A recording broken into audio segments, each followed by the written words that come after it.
Tonight on CTV News at 6.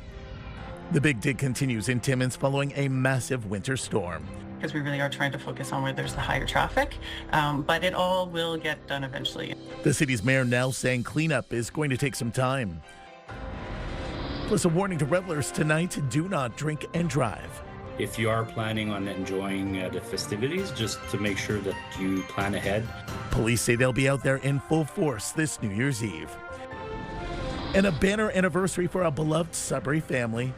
Since we have came to Sudbury, we have never ever felt like outsiders. It's been 10 years since the Carcous family fled Syria for the Nickel City. CTV News at 6 with Tony Rima and Rick Wyman with weather. Good evening. Thanks for joining us. Tony is off. We begin in Timmins tonight where the big dig continues. The city got hammered with 60 centimeters of snow in less than 24 hours on Monday, and public works crews have yet to stop clearing roads. CTV's Lydia Chubak reports. Many areas of Timmins are still buried in snow. The mayor says it's going to take time before the city will get cleaned up. Because we really are trying to focus on where there's the higher traffic, but it all will get done eventually. And so they have put together the action plan to ensure that we can get ahead of this. Boileau says public works crews have been on the job for the past 4 days. They really are the true heroes in all of this. The public works crews and our contractors have been going around the clock nonstop since about Boxing Day, really. The day of the storm actually helped undig 18 ambulances overall. Our crews were actually clearing road access for priority calls ahead of ambulances. And then, of course, responding when an ambulance would get stuck. The storm forced the closure of many highways in the area, and the mayor says despite some cancellations, the airport was really the only way in and out of the city. I want to give a shout out to our airport crews who have been ensuring that our main runway has been able to stay open. So stayed open through the whole storm, and though there were some flight cancellations due to visibility, crews were able to safely land planes at any point on our runway. Despite many motorists getting stuck around town, Timmins police have no serious incidents to report. The calls for service has actually been slightly lower in the last 3 days. NVCs has actually been a little lower. I think people realize the severity of the snowstorm and, it's going to take a while to dig ourselves out of it. And police remind the public that 911 is for emergencies only and not to request rides to work or for grocery deliveries. In addition to navigating the snow-covered streets and sidewalks, this is the third day in a row the city's issued an extreme cold weather alert. People who require emergency shelter are asked to go to living space. Lydia Chubak, CTV News, Timmins. And as Lydia mentioned, flights at the Victor M. Power Airport in Timmins are going with minimal delays. Parking, though, is an issue. While some spaces are plowed, many are still obstructed by this snow. The city has asked in a social media post this afternoon that people flying out should get dropped off if possible to alleviate the parking woes. Time for our first check on weather. Here's CTV's Rick Wyman. And Rick, lots of people with the day off tomorrow, and they're hoping for something decent. How's it looking? Primarily, we'll get some sunny weather in the forecast to kick off 2026. Last day, of course, of 2025. The exception will be Sault Ste. Marie with some flurries. We'll check out some of the current conditions and 7-day forecast numbers a little bit later on. This is our forecast radar right now.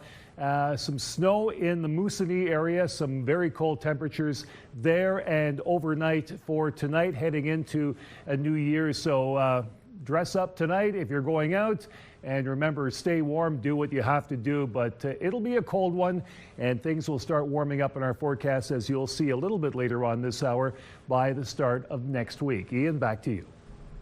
Good advice. Thanks, Rick. Well, this year, New Year's Eve is a national day of celebration, but volunteer organizations and law enforcement say impaired driving is still a real and present danger. CTV's Madison Merrier has more. Drive sober campaigns have become very common in warning the public about the dangers of driving impaired. A lot of our messages are about the worst case scenario, someone gets injured or killed. But even if you get stopped at a sobriety check, that's a criminal record. Most people are getting the message, and that's good to hear, but there are always some that take a chance, and that's what the message should be: is that's not worth the risk. You're putting yourself and the other motorists at risk by doing so. However, despite the warnings, GSPS and OPP will be conducting ride checks to ensure compliance. They are checking and stopping vehicles to ensure that drivers are sober. We're reminding the public that a ride program can be anywhere at any time. There's no specific location. So I say getting caught by a police officer is your best case scenario, because at least you're going to walk out of that situation alive, as all your passengers. Police are asking community members to plan ahead, and there are many organizations in Sudbury to assist with the plans. If you are planning on enjoying the festivities, just to make sure that you plan ahead, get yourself a ride. I'm sure there's several agencies out there that are willing to provide rides. The unique feature of our service is that we drive clients home in their own vehicle. We're trying to keep our community safe, keep our roads safe, and at a very important time of year when the festive season is here and a lot of people are out celebrating with holiday cheer, and we don't want to see any more tragedies in our community. The donations-based Safe Ride Home Sudbury is one of the many sober travel options for the festive season, until New Year's Day at 2 a.m. when they wrap up their service for the year. Madison Merrier, CTV News, Sudbury. Sudbury-based Magna Mining continues to make progress on the Levack mine project. Magna announcing today the company has filed an independent technical report. Last month, the company said exploration of the Levack mine showed better deposits than anticipated. Copper, nickel, gold, platinum, palladium, and silver are all present at the mine site. Magna has already started infrastructure repairs and upgrades. If the company successfully reopens Levack mine, it could create as many as 200 new jobs. A well-known Sudbury family is celebrating a decade of living in Canada. The Carcous family has embraced life in this country after they first arrived as refugees from Syria. CTV's Angela Gemmell reports.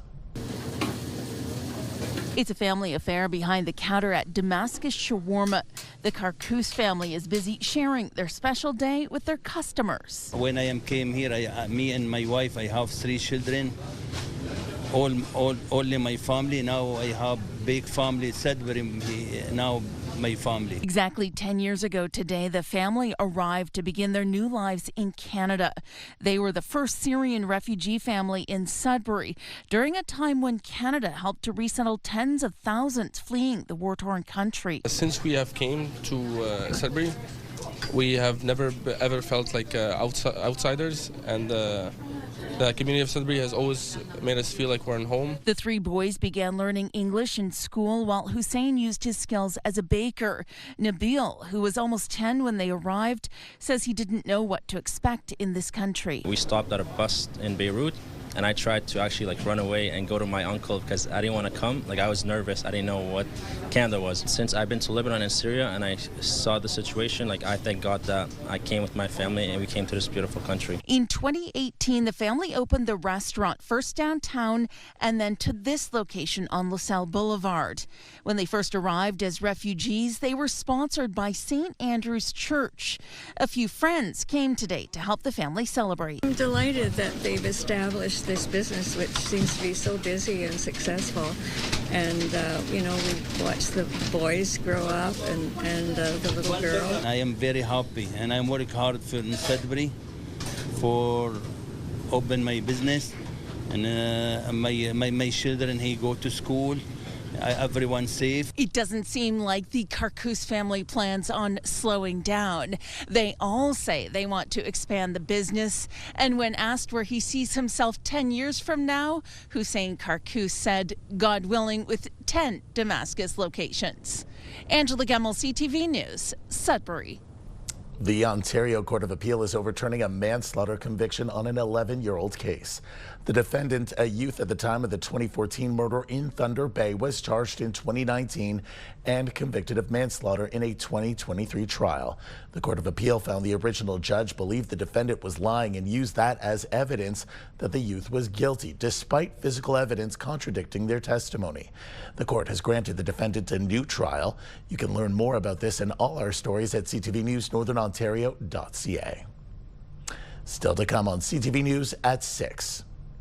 Food banks. We've got a pleasant looking night over in Elliott Lake. Let's take a look at that Miners Memorial. This shot coming courtesy of the city. Lots to come. We'll check in with Rick to see how the weather is going right after this. When you see it happen, send it to CTV News. Text 10400 from your screen to ours. Text 10400. Food banks across the country saw record-breaking numbers this year, and the town of Cochrane is no exception. It's estimated 80% of the local population accessed food bank services in 2025. Earlier this year, the town declared a state of emergency over food insecurity as shelves struggled to stay stocked. Cochrane Food Bank President Artis Shador says while that declaration brought awareness, the demand remains relentless. Over 4,400 people relied on the facility this year. She says the surge was most evident over the holidays, where staff distributed 300 Christmas hampers, a massive jump from their usual average of only 50 families. A lot of seniors, and that is something that is shocking. These are people that worked all their lives. They have pensions, but the pensions do not afford them a comfortable way of life. So we have a lot of seniors that also become unhoused.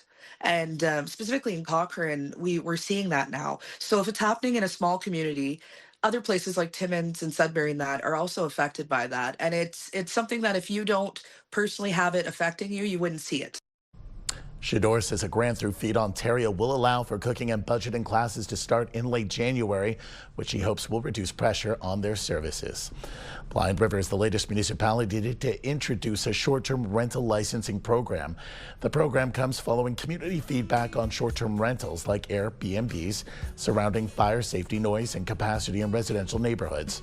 According to the municipality, the licensing program will help ensure neighborhoods with short-term rentals remain livable and affordable, that the properties are insured, and municipal services and infrastructure can support traffic.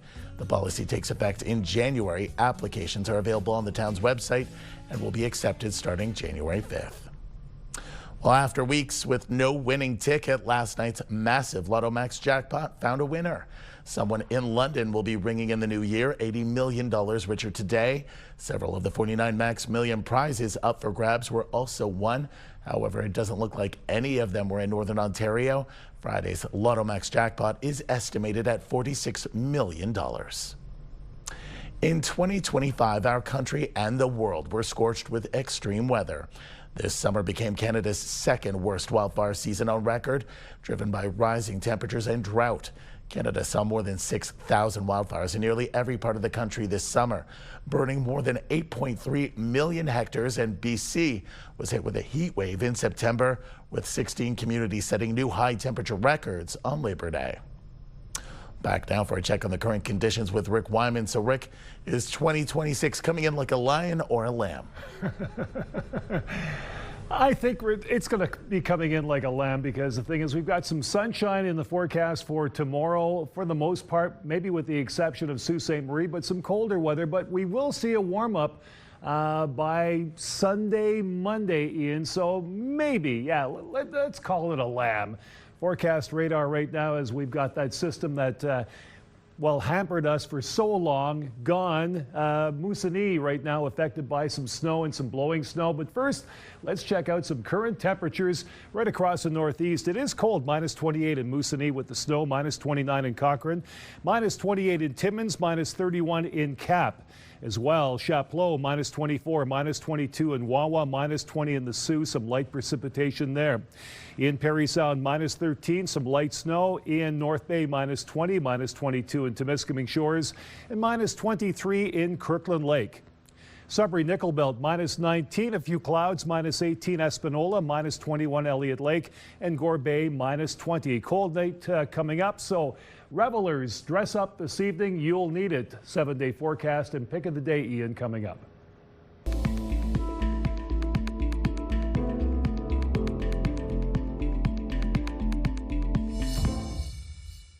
Time now for a look at the mayor's chair. Once a week, we check in with local mayors to see what's happening in their community and some of the situations they're dealing with. Joining us tonight in the mayor's chair is Mayor Sally Hagman from the town of Blind River. Mayor Hagman, welcome. Thank you, and Happy New Year. Same to you as well. I got to start talking about the unbelievable community spirit I always see come out of Blind River. You guys were in the midst of trying this hometown makeover contest, but it's not just that. It's the Santa Claus parade, the pumpkin path. Always gets so much attention. That's got to make you pretty proud. Oh, I can tell you, I'm beaming with pride. As you probably know, our community has just been going above and beyond. And the amazing thing is that in 2026, we're going to continue the momentum because we're celebrating our 100th anniversary of our library. And I know they've got all kinds of things planned each and every month. And we've got 120 years of the town of Blind River. Again, more reasons to celebrate. Our Blind River Beavers, 25 years, which is great. And our fall festival, especially our Witches Dance, 10 years. So lots and lots to celebrate for sure. A lot of things to be proud about in Blind River, absolutely. One of the things I'm curious about in a situation I know you and I were talking about off the air, I live in a rural community, I know you know that, and they're seeing levels of hunger they've never seen before, and I was working on this food bank project. Blind River is just a stitch bigger than my town. What's it been like for you and your neighbors along the North Shore? Well, I've got to give a lot of credit to the people in the community who have been giving to our Blind River Food Bank. The students were collecting cans. We had a couple of events that were by admission of cans only. And of course, all the merchants have been very, very helpful. The Blind River Beavers go out and celebrate by bringing cans in. And so it's definitely a community initiative. And I think that the food bank is feeling it. We also had another event called Blind River Baskets, where families who are in need get a coupon or a chit to go to our local grocery store and get food that they need for the holiday season and beyond. So I think the thing that we all have to remember is that over the holidays, everyone was so generous. But each and every day, people are going to be dependent on the Blind River Food Bank and food banks right across Canada, because we know that the cost of food is so expensive now. Absolutely. I love that generosity of Northerners. I think that's what sets us apart from other Canadians. Is this an affordability problem, do you think? Is this a funding issue? What could be being done that's not being done to help people in Blind River and beyond? I think it's the perfect storm. You've got rising food costs. You've got people that are on fixed incomes, and you've got a cost of living that's going up. So you have all those things working together. It's going to cause problems for families. And of course, we want to make sure that our children are fed nutritionally, as well as ensuring that they're having the things that meet their needs. So I know our school programs are really helpful in making sure that our children are looked after, and the community as a whole through our churches and our associations with various groups in town. They do a little bit each and every day, and I think that makes a big difference. Yeah, there's been some real generosity we've seen this year in your community as well. I know some youth got some free hockey gear, which is absolutely incredible. We're down to the last 30 seconds or so. Any message you'd like to leave with you and your constituents, your neighbors, as we head into this new year? I think the big thing is our mental health going into the new year. You know, attitude is everything. If you can get up in the morning and be thankful for the area that we live in, and the country that we live in, and continue that passion and that pride, it can go a long way in the dark days of the winter. Absolutely. Mayor Sally, thanks so much. Happy New Year. Thank you, Ian, and Happy New Year to you too. That's Mayor Sally Hagman from the town of Blind River. Our thanks to the Blind River Mayor. Let's take a break as we head out to commercial. This is the live shot of downtown Timmins coming from City Hall, courtesy of the city. A very happy new year to all of you celebrating with 60 centimeters of snow. The weather right now looking pretty decent. Rick will tell us how long it will last. Stay with us. You're watching CTV Northern Ontario. Ukrainians are ushering in the new year with growing weariness after Russian drones blasted southern Ukraine overnight. 6 people were injured, including 3 children. This as Russian President Vladimir Putin expressed confidence in eventual victory. CTV senior correspondent Judy Trin has the latest. Russia's defense ministry is accusing Kyiv of launching a terrorist attack on Vladimir Putin's residence in Novgorod. The Kremlin says the attack was thoroughly planned and involved dozens of drones. Unconfirmed video of one drone that was shot down was shown on a giant screen. The footage was released 2 days after Putin called Donald Trump. Putin told me about it. Early in the morning, he said he was attacked. It's no good. It's no good. Ukrainian President Volodymyr Zelensky denounced Putin's accusation as a lie. It came after his meeting with Trump on Sunday. Zelensky called it an attempt to scuttle peace negotiations. The U.S. NATO ambassador says independent verification is required. Seems to me a little indelicate to be this close in a peace deal, Ukraine really wanting to get a peace deal done, and then to do something that would be viewed as reckless or not helpful. The source of this destruction in Odessa is clear. 6 people, including 3 children, were injured. Russia is escalating attacks on urban areas, taking out the electricity grid. Residents who live in this damaged building say right now peace feels impossible. We're all stressed and at the limits of our strength, says this woman. In Vishharar, after 4 days of cold darkness, power and heat returned on New Year's Eve. From cafes to beauty salons, working is a daily act of defiance, says this owner. Work can be hell. If you add air raid alerts and night strikes, we get thrown off track, but we still try to hold on, at least a little. In his New Year's address, Vladimir Putin reasserted his belief that Russia can win the war. Russia currently occupies 20% of Ukraine. NATO officials estimate that 25,000 Russian troops are being killed each month, yet Moscow is still able to replenish its ranks. Judy Trin, CTV News, Ottawa. Some developing news from Calgary. A boil water advisory is in effect in parts of the city today.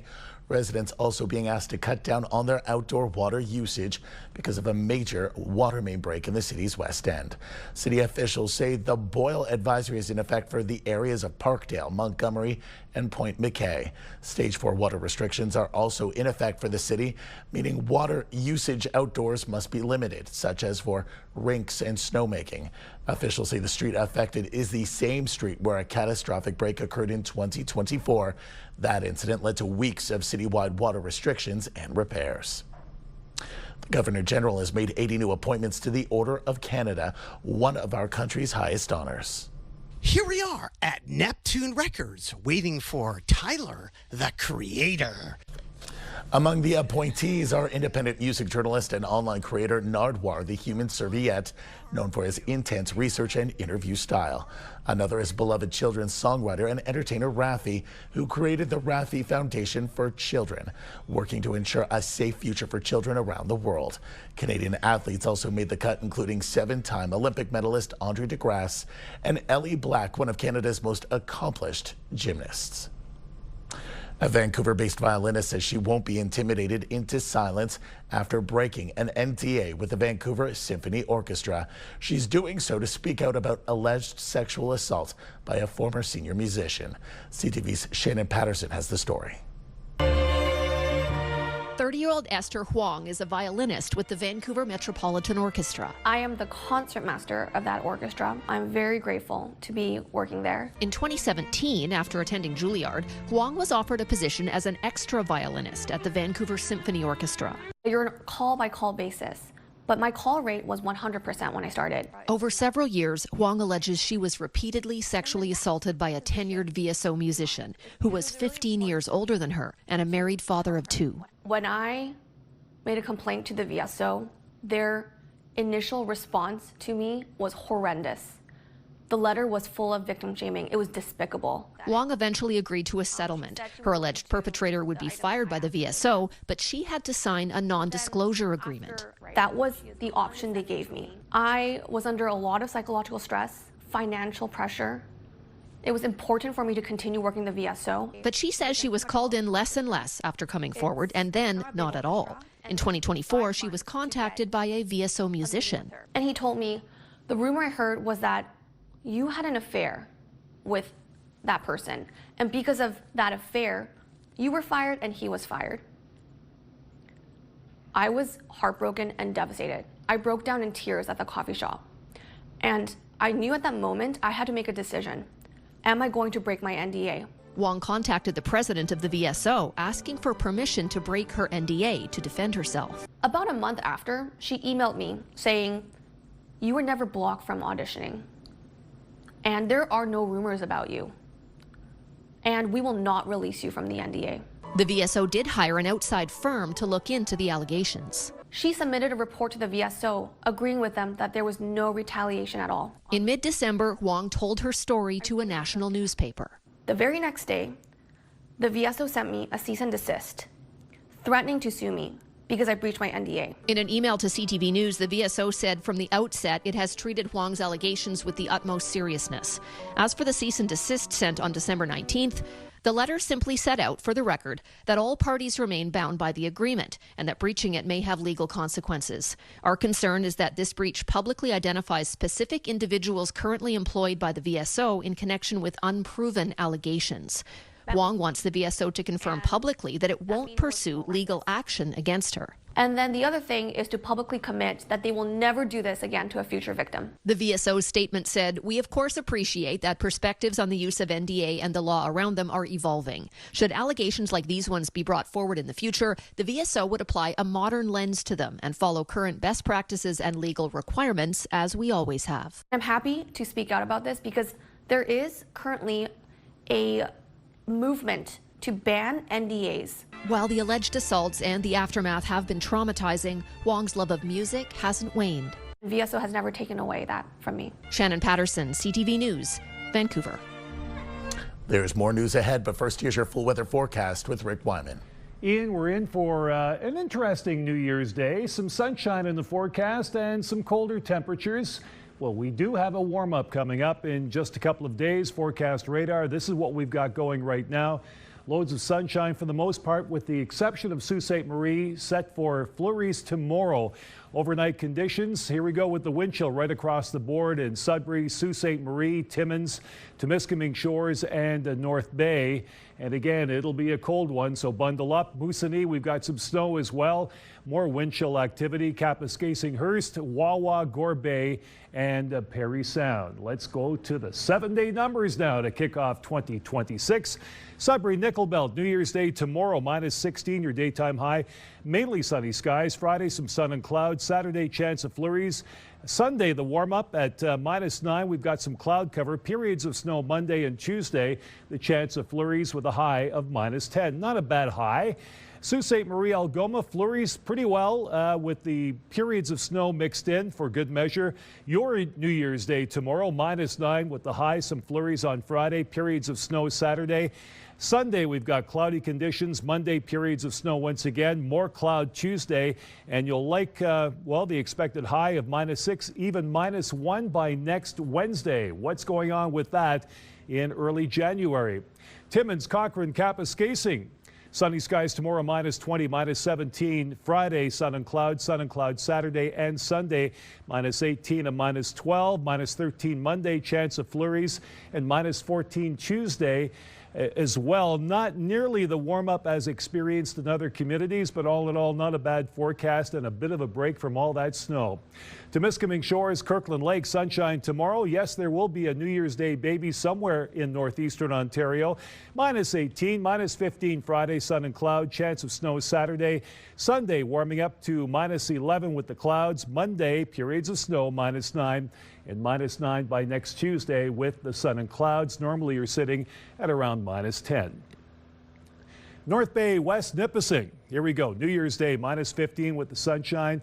Friday, we've got some cloud cover at -9. Chance of flurries Saturday at 40%. -16 your daytime high. Kind of cold, but enjoyable with the sunny break. Sunday, some cloud cover, -9. Periods of snow Monday, -6. And the chance of flurries come Tuesday at -9, -2. Into next Wednesday as well. That's your forecast. Let's take a look at your pick of the day for today. Thank you so much, Cheryl Butler. Sunset at Champlain Park in North Bay. And I thought I'd reward everyone with a little bit of sunshine as we leave 2025. And of course, get ready for a new year with our pick of the day. We'll have more coming up on Friday with Coop. Speaking of Coop, we've got more coming up with our CAA Tip of the Month right after the break.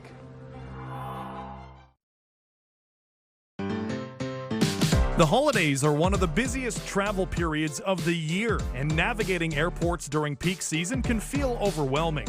But with a little preparation, you can turn airport chaos into smooth, stress-free travel. And that is my CAA Tip of the Month.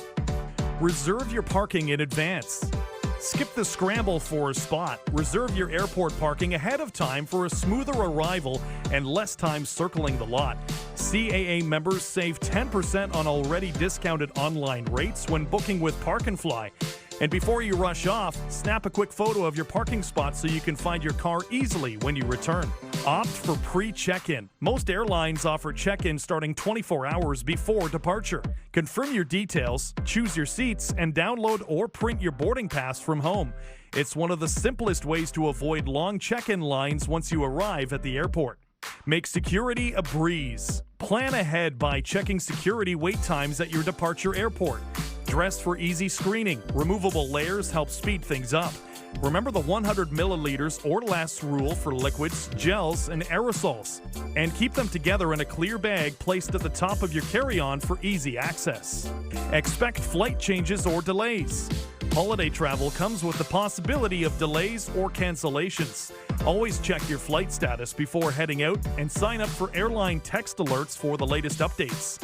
As a CAA member, you can also register for CAA Delay Pass.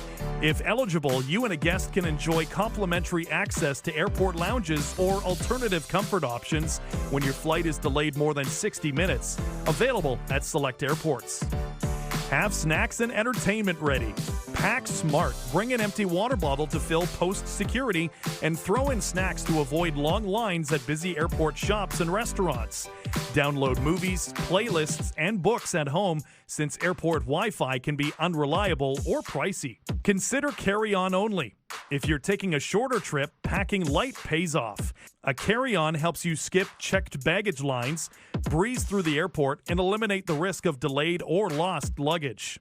With a little planning and some added perks from your CAA membership, you can make your holiday airport experience faster, easier, and far less stressful. Safe travels and happy holidays. And that is my CAA Tip of the Month.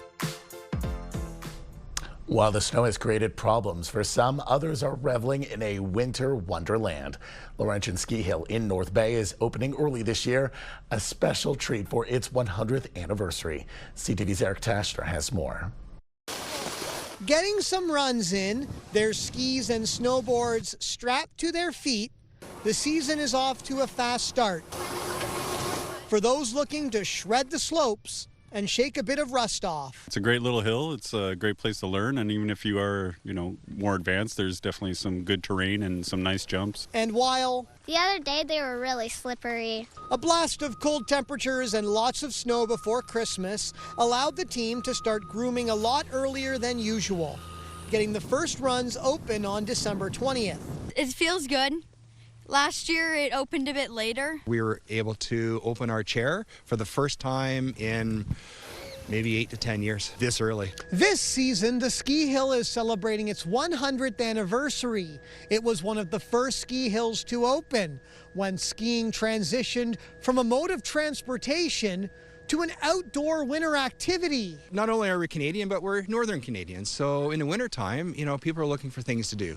And skiing is, brings people together. I get to hang out with my friends, my family, and I get to do cool tricks with my skis. For its centennial season, the ski hill is expecting the slopes to be jam-packed, with the North Bay Ski Racing Club scheduled to host a race in February and the elite alpine ski team training here as well.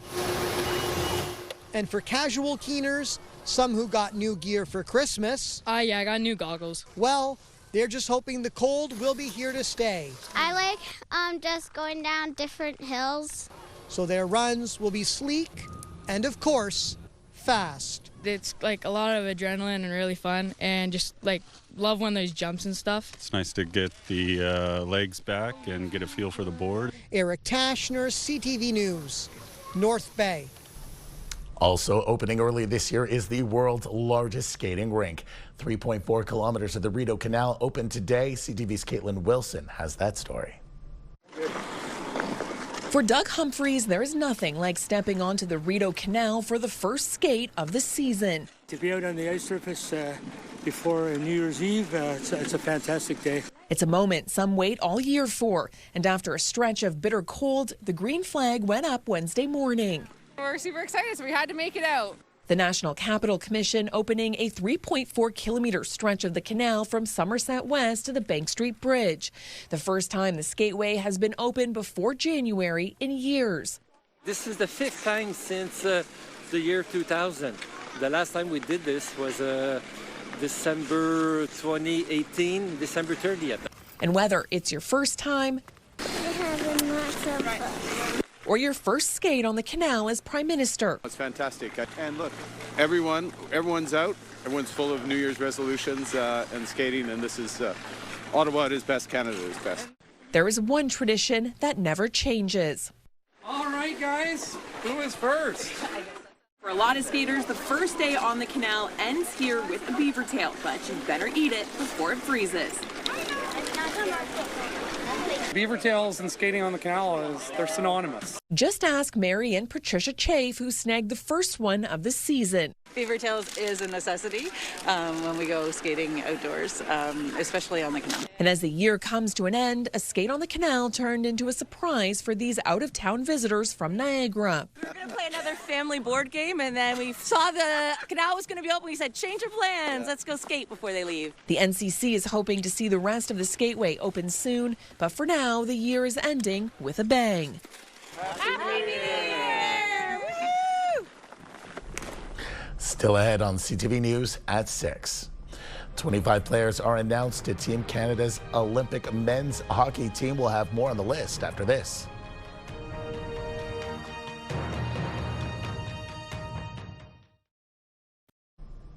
"25 players were officially named to Team Canada's men's Olympic hockey team. Macklin Celebrini, Vancouver, British Columbia. 19-year-old Macklin Celebrini is among 6 players named to Team Canada today who didn't make the Four Nations face-off roster earlier this year. Bo Horvat, Nick Suzuki, Tom Wilson, and goalies Darcy Kemper and Logan Thompson also making the team after missing the Four Nations tournament. Goaltending will be the spot to watch. Jordan Binnington was the go-to goalie at Four Nations, but he's had a rough season with the St. Louis Blues, opening the door for Kemper or Thompson to step up. The full roster is available on ctvnews.ca. The women's team will be announced January 15th. The winning streak continues for the Sudbury Wolves. Provorov with it, sends it in front, Alex Ferran, backdoor, Blonda, score! Luca Blonda would net his first goal of the season. The goal would be clocked as the game winner as the Wolves take down the Kitchener Rangers 4-3. The Wolves have now won 5 in a row as they head south to face off against the Barrie Colts, who currently sit atop the Central Division. That game starts at 7:30. Meanwhile, the Kitchener Rangers were looking for redemption in North Bay this afternoon, taking on the Battalion. Despite the Battalion drawing first blood, the Rangers would come back, quickly winning this one 4-2. And the Sioux Greyhounds are playing host to the Flint Firebirds this afternoon. That game just wrapped up. Quinn McKenzie would tally the Greyhounds' only marker. The Firebirds fly away, this one taking it 3-1. Sioux Greyhounds, Brady Martin, and the rest of the team Canada take on Finland tonight as preliminary action wraps up at the World Junior Championships. The New Year's Eve event will be a first-place showdown for Group B. Canada is undefeated in the tournament so far, winning their first 3 games. Finland will be the toughest test yet for Canada. Historically, Canada has had the advantage, winning the last 6 meetings against the Finns.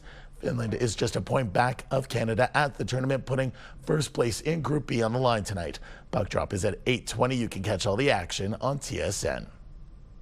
Well, the highly anticipated ending to Stranger Things story comes out tonight, and Netflix is giving fans a teaser of what could be in store. Let's end this, kid. Mother of God. Gonna be so good. The finale, expected to be over 2 hours long, is looking to fill some big shoes with what fan expectations are, and the hype built around one of Netflix's biggest shows to date. It'll also serve as the final outing of the Stranger Things gang that appeared on screens first back in 2016. Fans in Canada and the U.S. can also watch the finale in select theaters when the episode comes out. Michael J. Fox is heading back to the small screen while the God of Thunder gets screen time in the latest Doomsday trailer. Douglas Hyde has the latest in tonight's Hollywood Report. Waiting for Parkinson's. You? His haircut.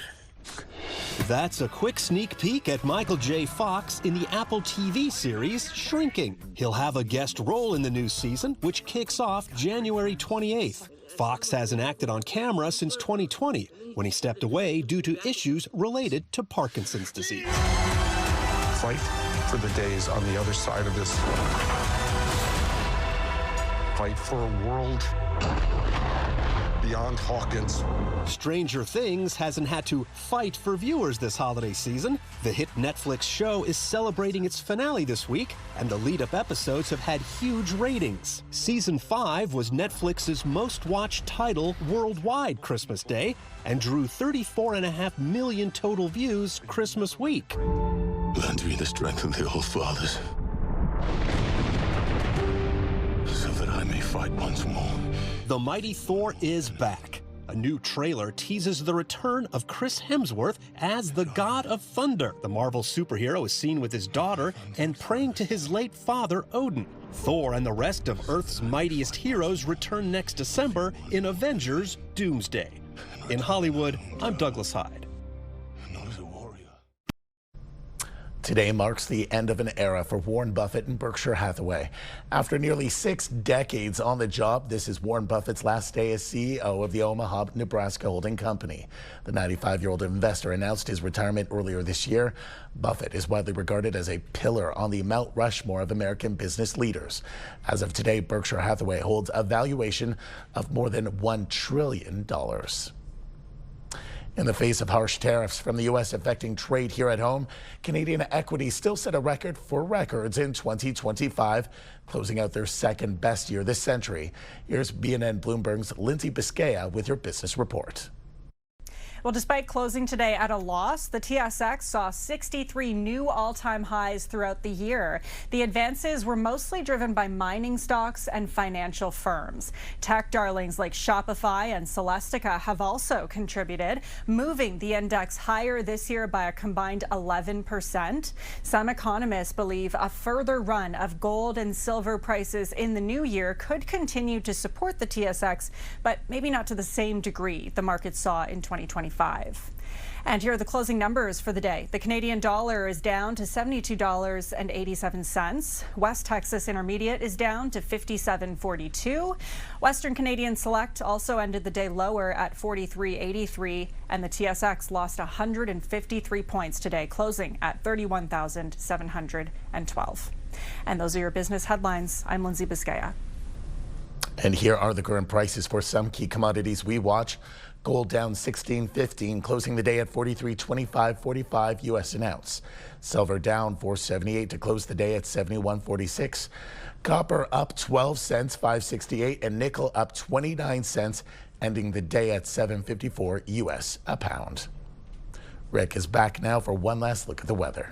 Ian, looks like a sunny start for 2026 across northeastern Ontario. -16, mainly sunny in Greater Sudbury, -20 in Timmins. Lots of sunshine there. Sault Ste. Marie, now we've got some flurry activity and some squalls, anywhere from 5 to 10 centimeters of snow during the day. Sorry about that. Also, North Bay -15, sunshine, some sun and cloud activity in Parry Sound at -10, -18, a cold one in Temiskaming Shores, but again, loads of sunshine. The warm-up starts about Sunday throughout the Northeast, so we'll have to stick around and see what happens by then. But to everyone, Happy New Year. Thanks for watching the weather. Ian, back to you. Thanks so much, Rick. Happy New Year. And that is our last newscast of 2025. A big thank you to you, our viewers who have tuned in over the past year, and to those of you that have shared your stories with us. Our region is a unique one, and I'm looking forward to what the new year will bring. And on behalf of all of us, a very happy new year to you and yours. May it be a happy, healthy, and safe one. We're off tomorrow to spend time with our loved ones, and we'll see you right back here on Friday night. Until then, we leave you with some of the New Year's celebrations from around the world. Thanks for watching, and we'll see you in 2026. Good night.